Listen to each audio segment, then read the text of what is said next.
దుర్షేడ్లో cement ఇటుకల తయారీ యజమానిపై ఒత్తిళ్లు, కోర్టు ఆదేశాలు లెక్క చేయడం లేదని ఆరోపణ. కరీంనగర్ జిల్లా కేంద్రానికి ఆనుకుని ఉన్న దుర్షేడ్ గ్రామ పరిధిలో సిమెంట్ ఇటుకల తయారీ వ్యాపారం నిర్వహిస్తున్న తుమ్మా అశోక్, సుజాత మాట్లాడుతూ తాము 2016 సంవత్సరం నుంచి ఈ స్థలంలో ఇటుకల తయారీ వ్యాపారం కొనసాగిస్తున్నామని తెలిపారు. ఇటీవల స్థల యజమాని తమను ఖాళీ చేయాలని ఒత్తిడి చేస్తున్నారని, సమయం ఇస్తే వేరే చోటికి వ్యాపారాన్ని మార్చుకుంటామని చెప్పినప్పటికీ వినకుండా ఇబ్బందులకు గురి చేస్తున్నారని ఆరోపించారు. ఈ అంశంపై కోర్టు ఆదేశాలు ఉన్నప్పటికీ వాటిని లెక్క చేయకుండా పర్మిట్ రూమ్ ఏర్పాటు చేసి తమతో గొడవలకు దిగుతూ తన వర్కర్లను బెదిరించి భయభ్రాంతులకు గురి చేస్తున్నారని తెలిపారు.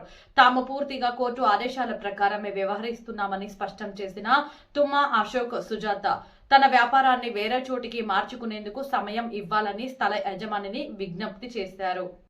నా పేరు సుజాత, మా ఆయన అశోక్, తుమ్మా అశోక్, మా అత్తమ్మ యశోద. మేము ఇందులో 2016 నుండి సిమెంట్ ఇటుక తయారు చేసుకోవడానికి లక్ష్మణరావు సార్ దగ్గర రెంట్కు తీసుకున్నాం. 10 సంవత్సరాలు రాక నడుస్తుంది. అప్పటిదాకా బాగానే ఉన్నాడు. మళ్ళీ మేము పేపర్ రాసుకుంటామంటే తర్వాత రాసుకుందాం అన్నాడు.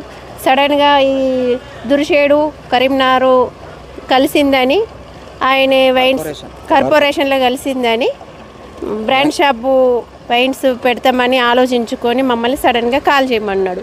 కాల్ చేయమంటే సార్ మాకు కాల్ చేసుడు ఇప్పుడు వీలు కాదు, మాకు ప్లేస్ దొరకలేదు, ప్లేస్ దొరికినాక మేము కాల్ చేస్తాం, అప్పటిరాక మాకు పని నడుస్తుంది. మేము బయట ఇంద్రం ఇండ్ల కోసం ఆయన బ్రిక్స్ ఆర్డర్ తీసుకున్నాడు, డబ్బులు ఆర్డర్ తీసుకున్నాడు. ఇప్పుడు మాకు అది కావాలి, బ్రిక్స్ తయారు చేసుకోవాలంటే ప్లేస్ కావాలి. మీరు దయచేసి ఇప్పుడు మమ్మల్ని కాల్ చేయమని ఇతనితోటి కాల్ చేయము. ఇప్పుడు మాకు కొంత సమయం కావాలంటే వినకుండా బలవంతంగా కాల్ చేయాలని చెప్పి పని అడగకుండా లేబర్లను బెదిరిస్తున్నాడు. మీరు ఇక్కడ పని చేస్తే జైలుకు పోతారని లేబర్ని పెడితే వాళ్ళు పని ఆపేశారు. లేబర్కు నా అడ్వాన్స్ ఇచ్చిన పైసలు ఉన్నాయి, వాళ్ళు మేము వెళ్ళిపోతాము అని అన్నారు.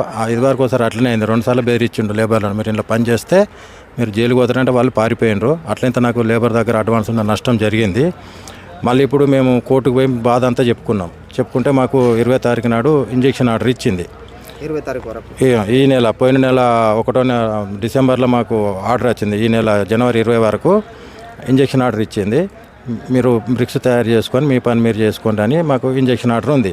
మా పని మేము చేసుకుంటా అంటే ఇతను ల్యాండ్ ఓనరు ఏం చేస్తున్నాడు, ఇటుకలు చేయొద్దు, ఇలా నీకు ఏం ఆర్డర్ ఉన్నది, కాల్ చేయమని ఉన్నది ఇంజెక్షన్ ఆర్డర్, ఇటుకలు తయారు చేయొద్దు అని ఉన్నది అని రోజు భయభ్రాంతులకు గురి చేసి మా లేబర్ను బెదిరించుడు. ఈ రోజు కూడా పొద్దున వేరే జీబుల 4 పోలీసులు వచ్చి వాళ్ళు మందు కొనుక్కున్నాక వెనక కచ్చి కూకుంటారు కదా, ఆగే వాళ్ళు కూడా మా లేబర్ల మీదకి లొల్లు పెట్టుడు, ఇష్టంగా మాట్లాడు. మా భార్య ఇక్కడనే ఉంటుంది, వాళ్ళ ముందటనే వీళ్ళు తాగొచ్చి మూత్రాలు వస్తారు. మా పనిచేసే లేడీస్ కూడా ఉన్నారు, వర్కర్స్, వాళ్ళకు కూడా ఇబ్బంది అయ్యి మేము వెళ్ళిపోతాం సార్, ఇట్లయితే మేము ఉండం, మీ అడ్వాన్స్ తర్వాత మేమైతే ఇప్పుడు వెళ్ళాం, పని అన్న చూపెట్టారు, లేదంటే మేము ఇంటికి వెళ్ళిపోతాం, మేము జైలుకి పోతాం, వాళ్ళు పని చేస్తలేరు. ఈయన పోలీసుల సహకారం తీసుకొని చాలా ఇబ్బందులు గురి చేస్తున్నాడు. మేము ఒకటే ఇవాళ కూడా పొద్దున వచ్చారు, మీరు ఇటుకలు ఆఫ్ చేయరు లేదంటే మా అందరి మీద కేసులు పెడతా అంటున్నారు పోలీసు వాళ్ళు. నా పేరు నా భార్య మీద, మా అమ్మ మీద, అందరి మీద కేసులు పెట్టేసి జైలుకి పంపుతారట.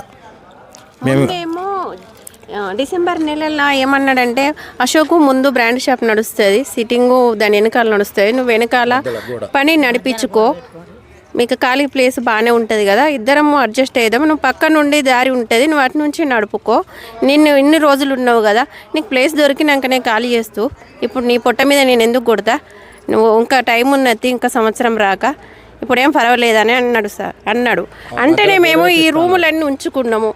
అయితే వెంటనే కాల్ చేయమంటే మేము చేసి వేరే కాడ ఉండకపోతాం, ఇదంతా ఎందుకు తలకాయ నొప్పి పెట్టుకుంటాం. మేము ప్లాట్ఫారం ఉండగానే వైన్స్ వాళ్ళకు ఛాన్స్ ఇచ్చిండు, నన్ను అన్నాడు. ఇప్పుడు మీకు ఇక్కడ ఖాళీ చేయడానికి, ఇప్పుడు ఎందుకంటే అది ఆయన ఓనర్ది ల్యాండ్, మీకు ఖాళీ చేయడానికి మీరు ఏం కోరుకుంటున్నారు? మాకు 1 సంవత్సరం వరకు టైం ఇస్తే మేము వేరే కాడ జాగా చూసుకొని మళ్ళీ ప్లాట్ఫారాలు వేసి ఆ ట్రాన్స్ఫారం షిఫ్ట్ కావడానికి 2-3 నెలలు పడుతుంది అంటున్నారు. కరెంట్ వాళ్ళని అడిగిన దానికి మళ్ళీ ₹1,00,000 డిపాజిట్ చేయాలంటున్నారు.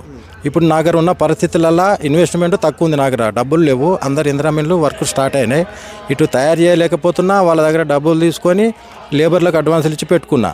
మాకేందంటే కనీసం 1 సంవత్సరం వరకు మాకు వేరే కాడ ల్యాండ్ చూసుకొని ఈ ప్లాట్ఫారము, రూములు, మిషన్లు, కరెంటు అన్ని సప్లై వరకు సెటప్ అంతా అక్కడ అయ్యాక ఇమీడియట్గా మేమే వెళ్ళిపోతాం. ఆయన జాగాలో మేము కంటిన్యూగా ఉంటాం, ఆయన జాగ్రత్త ఎత్తుకుపోతాం, ఆయన ఇబ్బంది చేయాలన్న ఉద్దేశం మాకు లేదు. ఉన్న పలంగా సడన్గా పొమ్మంటే నాకున్న ఆర్థిక పరిస్థితి, నేను తీసుకున్న ఆర్డర్స్ వల్ల నేను చాలా ఇబ్బందులకు గురవుతాను. నా వల్ల నా పిల్లలు చిన్న పిల్లలు ఉన్నారు, వాళ్ళు చదువుకుంటారు. ఇంత పెద్ద ఫ్యాక్టరీ కాల్ చేయగలుగుతారా? ఒక ఇంటి ఇల్లు కాల్ 10 సంవత్సరాల నుంచి ఉంటున్నాం. మాకు ఇచ్చింది 10 రోజులలోనే కాల్ చేయమని చెప్తున్నాడు. పోయిన నెల డిసెంబరు 1కు వైన్స్లు స్టార్ట్ అయినాయి, ఓపెనింగ్ అయినాయి. 10 తారీఖు వరకు కాల్ చేయాలని చాలా పోలీసులు సహకారం తీసుకొని నన్ను బాగా ఇబ్బంది పెడుతున్నాం. మా ల్యాండ్ ఓనర్ లక్ష్మణరావు. ఇప్పుడు ఏం చెప్పాలనుకున్నారు ఫైనల్గా? మాకు 1 సంవత్సరం వరకు టైం ఇస్తే ఇమీడియట్గా మేమే వేరే కాడ ఇదంతా నిర్మాణం చేసుకొని వాళ్ళు ఉండమన్నా కూడా మేము ఉండం, మేమే వెళ్ళిపోతాం. నాకు ఎట్లయితే ఈ సెటప్ అక్కడ ఉన్నదో తయారు అయ్యి నేను మళ్ళీ సప్లై కూడా చేయాలి. ఇందిరా మిల్లు బాగా వచ్చినాయి, వాళ్ళకి నేను సప్లై చేయాలి. లేబర్ దగ్గర అడ్వాన్స్ ఉన్నాయి. మాకు తాగేటోళ్ళు వచ్చి ఇక్కడ పని చేస్తా అంటే వర్కర్లను బెదిరించుడు, ఇక్కడ లేడీస్ ఉంటే వాళ్ళని అసభ్యంగా ప్రవర్తించుడు, వాళ్ళ ముందటినే టాయిలెట్ పోసుడు కావాలని, పక్కన మా ప్లేస్ ఉంటే అక్కడికి టాయిలెట్లు పోసుడు, బాత్రూమ్ పోవుడు, ఏమనకున్నా కూడా కావాలని బండలు విసిరేసుడు, సీసాలు విసిరేసుడు, వాళ్ళు తాగే సీసాలు కూడా విసిరేసుడు. ఇక చెప్పాలంటే ఇక ఆడవాళ్ళం ఏం చెప్తాం, అంత అసభ్యంగా మాట్లాడుతుండ్రు. ఈ లక్ష్మణరావు సార్ తోటి కూడా నేను మాట్లాడితే, సార్ ఎందుకు అట్లా చేస్తున్నారు, మమ్మల్ని ఎందుకు ఇబ్బంది పెడుతున్నారు, 10 సంవత్సరాలకి వెళ్ళి బాగానే ఉన్నాం కదా, మొన్న కూడా మీరు వెనక ఇలా నడిపించుకోమంటేనే మేము కదా నడిపించుకున్నది, లేకపోతే మేము ఎందుకు నడిపించుకుంటాం.